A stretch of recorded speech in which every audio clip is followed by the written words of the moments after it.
Qu'est-ce que vivre? Vivre vraiment, vivre pleinement.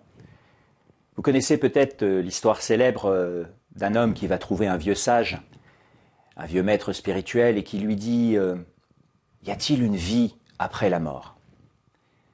Le vieux sage réfléchit un peu, le regarde et lui dit « La bonne question, c'est y a-t-il une vie avant la mort ?»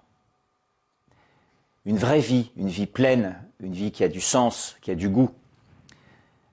Alors tel est le thème essentiel, central, d'un film qui vient de sortir, dont j'aimerais vous parler, qui s'appelle « Vivre », Living, qui a d'ailleurs 2 nominations aux Oscars, comme meilleur acteur masculin et meilleur scénario.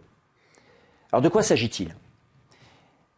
Il s'agit d'abord d'un scénario écrit par Kazuo Ishiguro, prix Nobel de littérature, c'est pas tous les matins, qui fait une adaptation d'un film japonais très célèbre de Akira Kurosawa, qui était sorti en 1952, je crois, du nom d'Ikiru. Vous allez me dire, il y a beaucoup d'Asiatiques dans cette histoire, de Japonais. Oui, mais le film japonais était lui-même tiré d'un roman de Tolstoï, La mort d'Ivan Ilitch. Donc on touche à l'universel, au fond, de l'humanité. Vous allez me dire, de quoi s'agit-il? C'est très très simple, l'histoire est très très simple. Nous avons un homme âgé, veuf, fonctionnaire, qui a une vie extrêmement routinière, monotone. Ses employés le surnomment la momie. Son fils ne l'estime pas. Il a une vie totalement dénuée de sens. Puis voilà, au début, il va voir ses médecins qui lui disent « Mon cher monsieur, vous avez quelques mois à vivre ». Et donc il va décider de vivre vraiment le peu qui lui reste à vivre. Il va en quelque sorte ressusciter avant sa mort. Il va renaître à la fin de sa vie.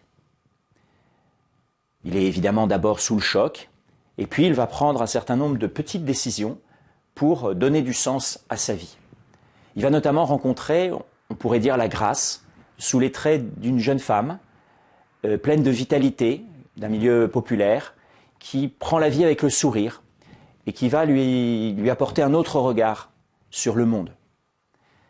Donc c'est un film qui nous parle de l'essentiel, qui nous parle de la grâce, qui nous parle du don de soi, de la vie.